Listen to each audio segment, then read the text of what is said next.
Tonight on CFTK-TV News, Prince Rupert's transportation system will return to full service. BC's wildfire situation seems to be headed towards a more stable period, and a report looks at the best way to protect animals from the fires. Northwest BC's only television news team. We are CFTK-TV News. Good evening, I'm Cale Baslett, and here's what's making the news in the Northwest and beyond for today. A major joint announcement was recently made by BC Transit and the City of Prince Rupert, giving out important news regarding the city's transit system.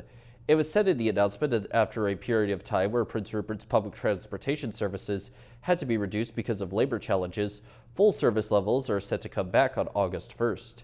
The main reason given for the return of the full service levels is because Prince Rupert and BC Transit were finally able to get more new operators hired.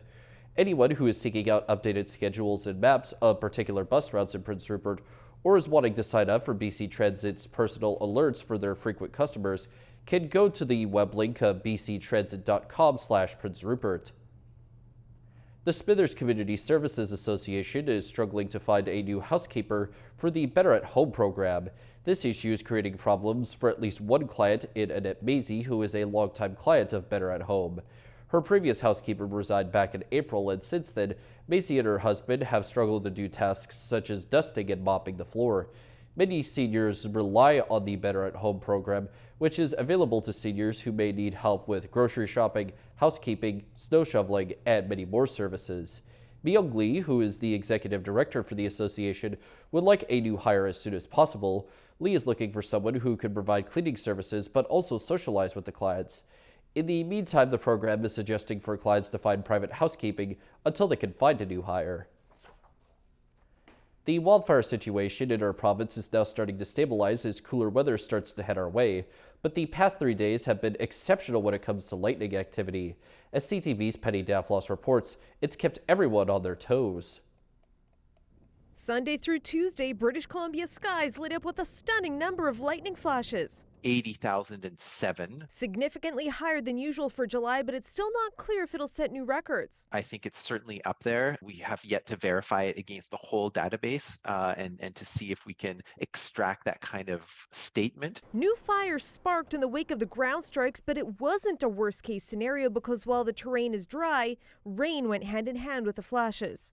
It almost doesn't matter if it's the most number of lightning strikes in a day, because if it's falling with rain, it's usually not as impactful. When you get the number of lightning strikes that we're getting and which ignite new fires, it's always it's important to be alert and to be prepared. The provincial situation has improved with fewer people on evacuation alert compared to the weekend, and officials optimistic about the forecast. We're not out of the season yet, so we'll see what happens. But even the cooling trend that's coming will again help us have a little bit of a pause, reset, and get ready to go again. So I'm pretty happy with the way things are going so far. But there are more lightning storms on the way, so the BC Wildfire Service will continue its protocol of working with Environment Canada to map the strikes and send people to have a look. We'll send some spotter planes going out to check to see if those have actually ignited fires.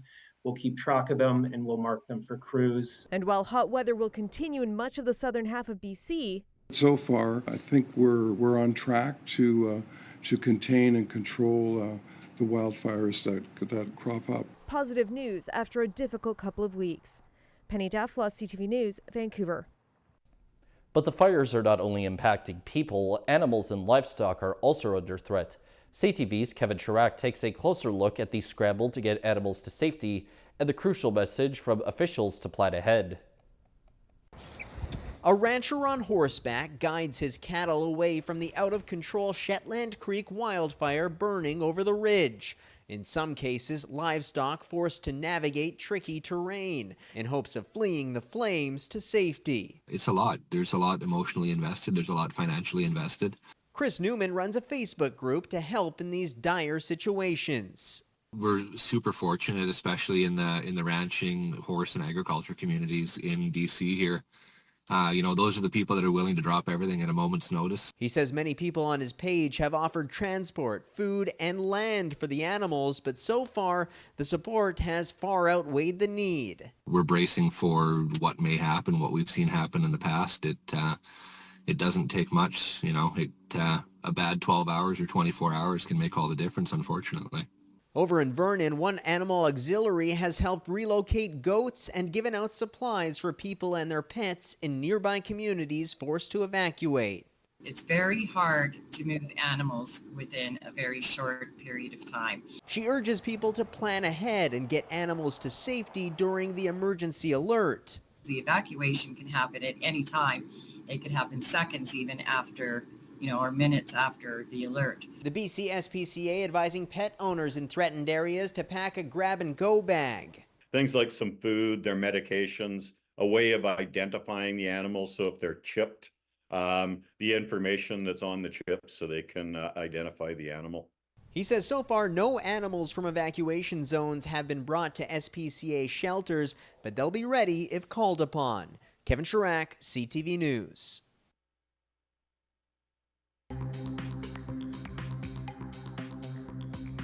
Coming up next is a story about a very serious assault case. Welcome back. Now to a serious sex assault case involving a 6-year-old girl. A provincial court judge has tossed out the case because of lengthy delays. Those involved say the situation is unfair to the child and to the accused. BC's justice system is under attack after a provincial court judge in Victoria stayed the charges against a man accused of sexually assaulting a 6-year-old girl because it took too long to get the trial carried out. We have an inadequate number of judges. We have an inadequate number of sheriffs. We have an inadequate number of court clerks. We have underfunding, chronic underfunding of legal aid. The Supreme Court of Canada has ruled trials must get done in provincial courts within 18 months of charges being laid, or it's deemed an unreasonable delay and the case can be tossed. In this case, the trial wasn't finished more than 2 years after the accused was charged. And in this particular file, we saw a perfect storm.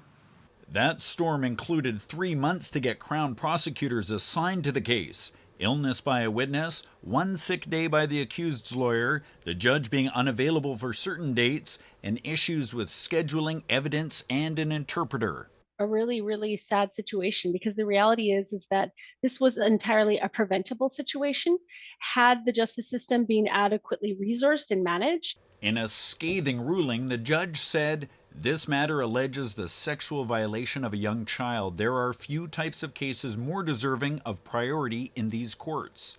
The Premier says the province is taking steps to minimize such cases. One case dismissed because of delay is too many.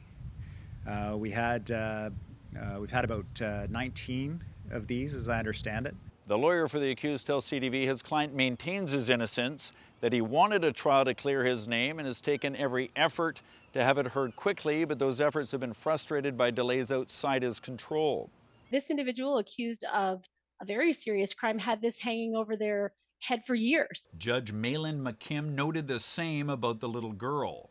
To have this issue hanging over a child for a full third of her young life is simply not consistent with this court's mandate to deliver justice.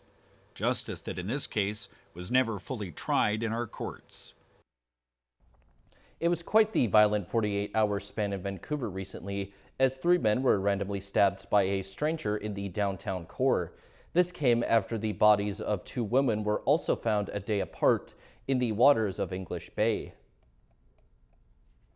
In less than 15 minutes, 3 men were stabbed in downtown Vancouver. Police were first called to Granville and Nelson just after 9:30 Monday night after a 33-year-old man had been stabbed. Then, minutes later, a 41-year-old was stabbed just 2 blocks away on Granville and Davie.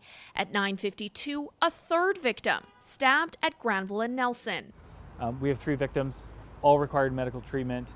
One of them quite seriously injured. And while we believe that they will all in time recover from their physical injuries.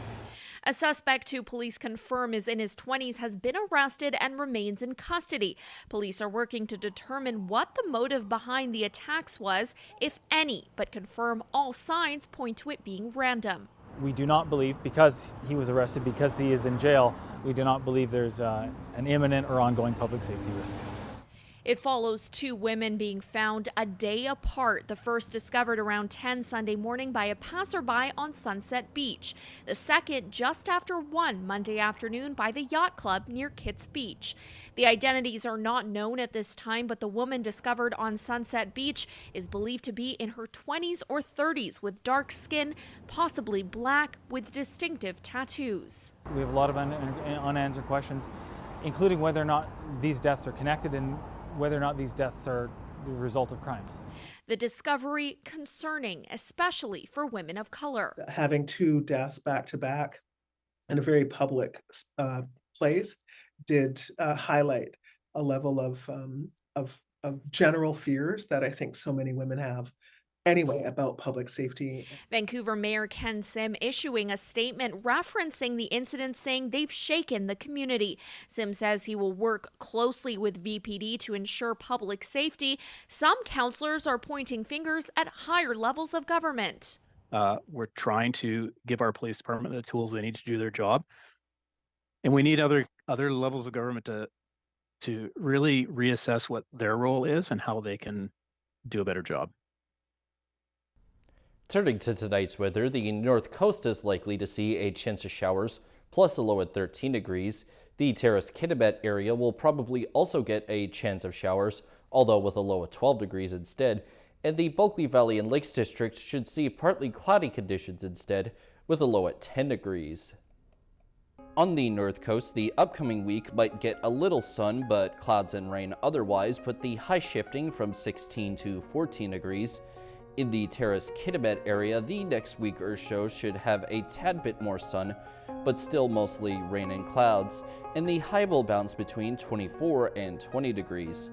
And in the Bulkley Valley and Lakes District, the week for them will get mixed sunny and cloudy days to begin, but some rain after that, as well as a high that moves from 24 to 22 degrees.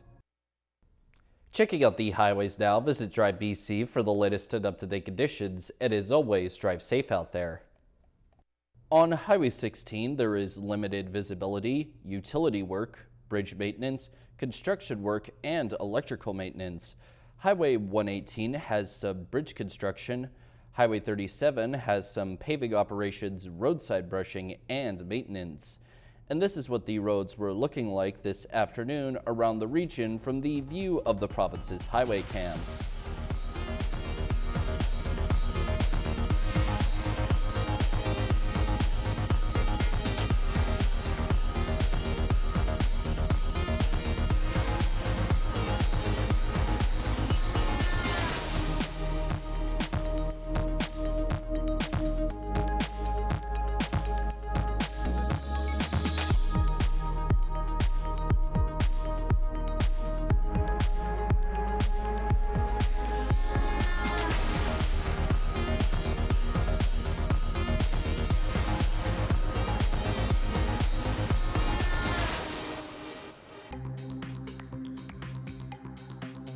Still to come is a statement from Israel's prime minister that had been a long time coming.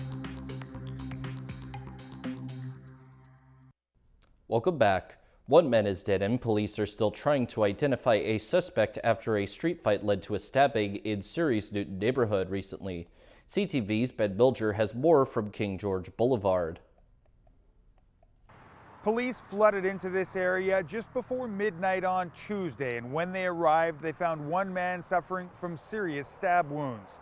He did not survive, and since then, investigators have been focused on the property in behind me. At this time, investigators do believe that this was an isolated incident between these two individuals. Police shut down King George Boulevard in both directions for several hours as forensic investigators worked throughout the morning. A police dog with a handler could also be seen in the area. Highland House is an emergency homeless shelter. Police have not identified the victim or the suspect and won't say if they believe either is connected to the shelter or any other properties along this stretch of King George Boulevard near 66th Avenue. Police describe the suspect as a 6-foot-tall white male, clean-shaven, with short blonde hair. I can tell you that the Surrey RCMP Serious Crime Unit is working closely with IHIT, who is now taking conduct of this investigation, and they're working hard to identify who the suspect is. Police urge anyone who may have information about the altercation that led to this fatal stabbing to get in touch with investigators at iHit. Ben Milger, CTV News, Surrey. Israeli Prime Minister Benjamin Netanyahu addressed Congress in Washington for the first time since the October 7th attack by Hamas. The speech comes at a time of political upheaval in both Israel and the United States, where the Biden administration is pushing for a ceasefire and hostage deal. NBC's Alice Barr has the latest.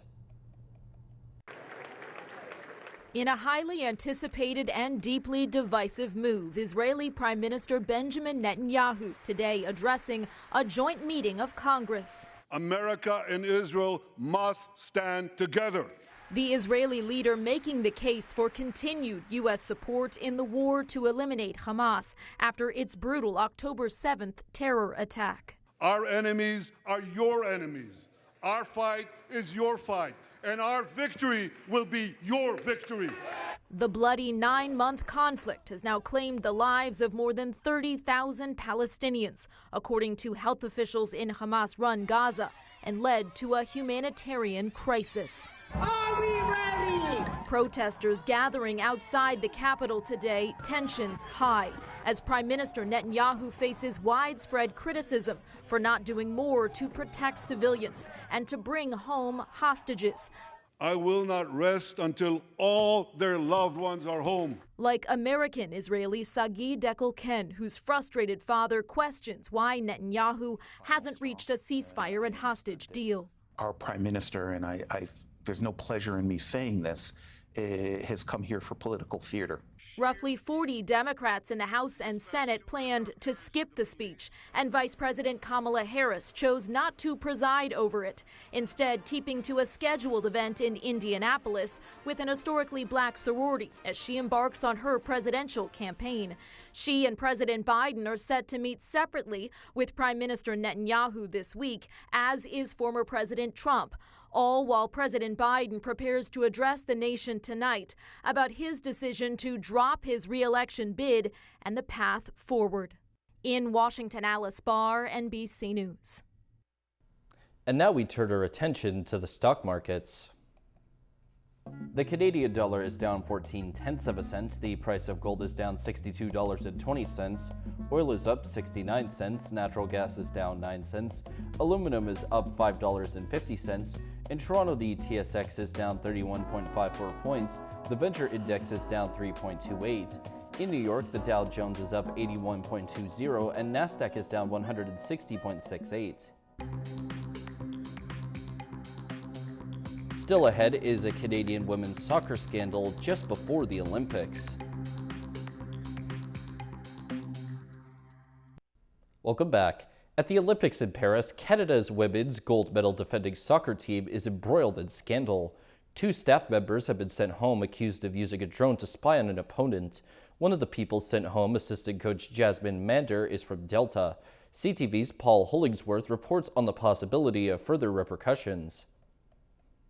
An alleged spying scandal at the Paris Olympics has Canada's women's soccer team mired in a major controversy heading into the Summer Games. Following reports of drones flying over New Zealand's team practices on Monday and last Friday, 2 members of the Canadian team, analyst Joseph Lombardi and assistant coach Jasmine Mander, have been sent home. Head coach Bev Priestman has apologized and removed herself from tomorrow's opening match. The IOC does not have a pending investigation, to my understanding. FIFA, I believe, indicated earlier today that they have begun a disciplinary proceeding in relation to the 3 individuals that were subject to our sanction. New Zealand football has registered a complaint to FIFA and has in fact asked that no points be awarded to Canada in the event that Canada were to win the match. Soccer journalist John Molinaro expects a more thorough investigation in the near future. There's sort of financial sanctions or sporting penalties against Canada. But I don't think we've heard or seen the last of this. This is the second time a Canadian soccer team has been involved in a drone incident. 3 years ago in Toronto, Honduras, preparing to play Canada, stopped a men's World Cup qualifier practice after seeing a drone above the field. Another element to mix in with this is the fact that Canada is the defending gold medal champion in women's soccer, which means they are a signature group and they were going to get a lot of media attention to begin with. Now that media attention will be mixed with controversy and distraction just as these summer games are set to begin. Paul Hollingsworth, CTV News, Halifax. A fraud victim in Richmond has lost more than $1.5 million. RCMP say the victim reported sending money after the people posing as Chinese police officers falsely told them about a supposed outstanding arrest warrant in Hong Kong. This prompted police to issue a public warning. The public alert says this type of fraud scheme has targeted the Asian community, but everyone should be on the lookout for it. A new study says the risk factor most strongly associated with death during the heat dome that killed more than 600 people in BC 3 years ago was if a person was receiving income assistance. The paper from researchers with the BC Centre for Disease Control says the prevalence of low income was 2.4 times higher among the people who died during the heat dome compared with those who survived. Temperatures soared for several days across much of the province in late June 2021, reaching into the high 40s in some areas, while unseasonably high temperatures overnight brought little reprieve. The study says the heat dome was one of the deadliest weather events in Canadian history. That is all of our news for now. From all of us here at CFTK-TV News, I'm Cale Maslin, and thank you for watching. We'll see you next time.